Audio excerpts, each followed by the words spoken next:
Apocalypse Hotel, chat. This is an interesting one. I saw this, and I think I passed this up a few times too. I passed this up. I was like, a hotel is probably going to all take place on in one location. There's only very few anime I've seen where they can pull that off, and I've enjoyed it. Like Shadow's House, it was like one location, and it was larger. Like anyway, I'm not gonna get into Shadow's House. I made a video about that a long time ago. Go find it. Um, and when I saw this, you, I think there's 3 episodes. It's about mankind suffering from some type of virus, right? Something like that, and it's killing everybody. And everybody's so they left the planet. They just picked up and left. This is in the future, by the way. There's like more sci-fi kind of feel to it. They just picked everything up and just left. And they left for a very long time. They're still gone, as far as I know. Yeah, they're still gone. And what's left are robots. Not a lot of them. Very few, actually. There's very few robots. And specifically, it's all based around the robots that are managing a hotel, right? 2.0. And says that's wild. Oh, man. COVID 2.0. That's funny. And it's a really, I don't know, Chad. It was like, the first episode, I was like, it really helps set the vibe, chat. It does. It does. The animals are still alive. You get your main character, this one, a robot girl who is tasked with. She's the acting manager of the hotel. Probably the last building that's still running and clean and everything. And they've been doing that for hundreds of years, by the way. They've been taking care of this hotel for hundreds of years. But for a robot, time just flies past, I guess. I wouldn't know what that's like. Beep boop. Anyway, we have, you know what? I've always wondered, why do cities seem to fall apart in an apocalyptic kind of, not war torn, but just, I don't know. It's just, for some reason, it looks like this city. When I saw this scene, I was like, was there a war or something? Or there's just trees just overgrown over it. All right, it's not important though. When I saw this, it made me realize that even though she's a robot, she has emotions, right? Limited emotions. And as the series goes on, you see her act. You know the trend, right? Robot gains feelings or emotions or suffering through all that stuff. They do this very well. There's only one anime where I saw where the main character didn't have emotions at all. But every now and again you see like a small blip of emotion. This one they kind of went more heavy-handed on the emotions. I wouldn't say heavy-handed. We'll get there. We'll get there. That's all the robots. All of them are robots. All of them, except for this guy. This guy is the owner. I love his look though, chat. Where have we seen that before? Oh, it was My Hero. It was the that smooth criminal guy. I like him. In his partner. Yeah, I like those two. Love something. But I like those two. They're probably my favorite. Someone asked me a while back I think it might have been King Remedy. Who is my favorite My Hero character? And it's gotta be that smooth criminal guy. Him and that one girl. They're my favorite. Easily my favorite. Man. I've been hearing some a little bit of controversy around that anime, by the way. Not necessarily My Hero, but for the My Hero spinoff, Vigilantes. Some people in the TikTok chat was like, in the comments was like, oh, why did they make that one girl caked up? Isn't she like a teenager or something like that? And I'm like, and I realized something. These people are children, not the anime characters. I'm talking about the commenters, the people in the comments. A lot of those are kids. The ones who say, oh, gooner something and all these other buzzwords. They're all kids, chat. All of them. I actually had someone in my comment on one of my videos. It was like, he said something like, yo, what's with these thumbnails? Or what's with the pictures on the right side of the screen in the video? I'm like, and I said something like, oh, it's a trap for, so we could figure out who's a kid and who's a not, who's a kid and who's not.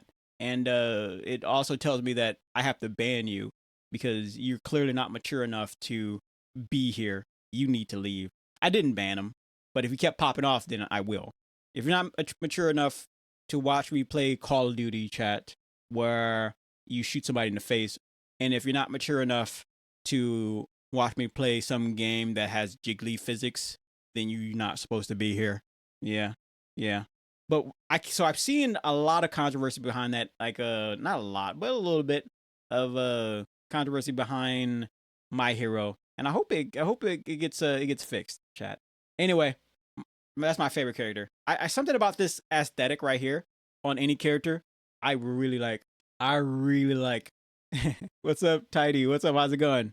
Um, but I really like this this type of character. I've only seen it once, maybe twice, three times a lady, and it's really heartwarming.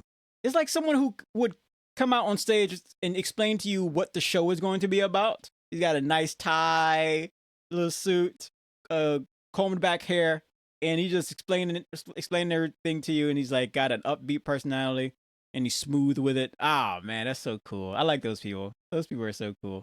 I love it. I love it. Who in real life looks like this, chat?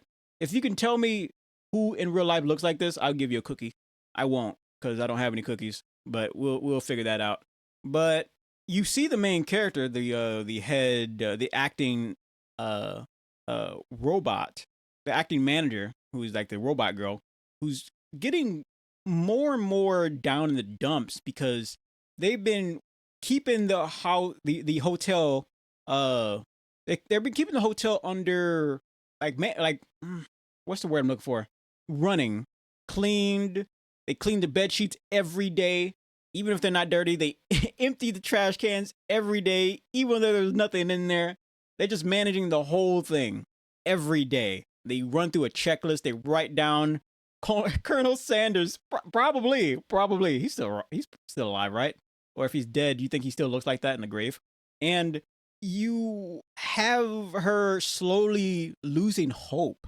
You have a robot losing hope, chat. And I find that, and that's pain. We've talked about this before in other videos. Chat, be sure to hit that sub button, by the way, because I'm going to be making more videos like this. Hit that like button and hit the sub button. We've talked about this plenty of times where the main character has to have pain, right? So you see that even with a robot, and I find that fascinating. I haven't really seen a robot have pain. I mean, I've seen that in iRobot. The iRobot character had a little bit of pain because he was kind of sad that he killed his creator, or at least he was told to kill his creator, and he was confused and conflicted by it all. I really like it. I really like it. So no one has shown up at the hotel in hundreds of years, and she's like, someone's going to be here. Someone's going to be here. Someone is going to come, and we can service them. No Diddy. But here we have their first guest in hundreds of years. Some alien thing. And it's completely alien, by the way, because you can't understand. We can't know. We don't know what it's saying. It's talking, but we don't know, which is very fascinating. They went that route. They're like, hey, alien completely, but alien enough, but close enough to be able to understand what's going on. So I screenshot this, right? I screenshot this. Maybe let me see if I can get a better look on this. Let's move this over here. There we go. So we screenshot this part, and this is the opener where they're dancing and everything. So you have a few more main characters that come into the show, right? You got her, you got him. Can you see my mouse cursor, chat? And you got little old lady, and you got lady, and then you got the dad somewhere up here somewhere. I don't know where he was. And I don't know if you notice this, but you see the little leaves right there? What? The little leaves right there? What do you normally see that normally have those types of leaves on their head, chat? What do you normally see? I'm gonna give you 5 seconds. 1, 2, 3, 4, 5. A tanuki.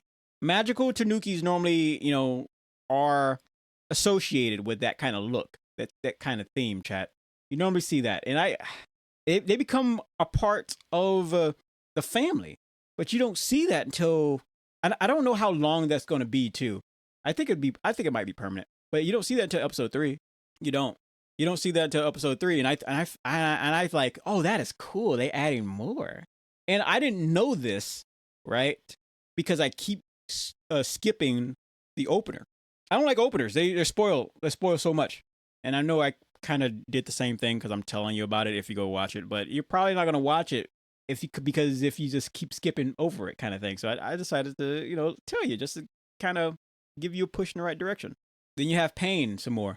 She's in pain only because I think she's in pain either because she doesn't know if the humans are going to come back to Earth, or she can't she doesn't know if her first guest in a long time is happy or not because she can't understand him. She can get him to his room, get him food and all these things, but he's completely alien, which I find that fascinating. Then we meet the new addition to the anime, and I find this awesome. I like them. They're adorable. They are adorable. And apparently they're like they're tanukis from another planet, right? They're tanukis from another planet, and they're much older than they look. So I think this one right here is 50 something. So this one might be 30. One might be in the hundreds. She's I won't even go there. Is she dead? I think she's dead already. Whatever. I it made me what made me like that what makes me like where the direction of the anime is going. And I'm not really spoiling anything, by the way, because these guys are in the opening in the opener. So by default you're like, oh, they're going to be a part of this, right? This anime, like for the foreseeable future. But I hate sad kids, chat. I do. I don't like it. I don't like to see kids sad. It's so dumb. I hate it. It shouldn't be a thing. It should not be a thing. It shouldn't. Mm-mm. They're alien, chat. They don't know any better. They don't. What I like about these arrivals of the new characters, you see how she handles for the few characters like that show up in this anime, you see how she handles difficult characters, and then you see how she handles problematic characters, which is very cool. It's very cool. I don't have any more thumbnails. I mean, any more photos, chat. You see her how she handles all of it. And one interesting thing that I've learned that might get you to put your foot down to actually finally go watch this is that as she goes through life, she unlocks things about herself, like literally unlocks things, right? I'm not going to tell you what she unlocks, but this robot unlocks things that are in her body. And I'm like, what? We got an Inspector Gadget over here. I know that's very dated, chat, but Inspector Gadget is pretty good. Inspector Gadget, well, one pretty good. Second one was kind of, it was the guy who played Ernest who went on to play Inspector Gadget number 2, and then they created a cartoon, which also was all right. But she pretty much got some Inspector Gadget stuff going on, and I'm really interested in seeing how far this goes. There will be poop though, so keep a lookout for that. Yeah. Anyway, the name of this anime is Apocalypse Hotel. Go watch it, chat. Go watch it, because you know I will. You know I will. When episode 4 comes out, I'll be back to reconvene. Anyway, on with the rest of the show.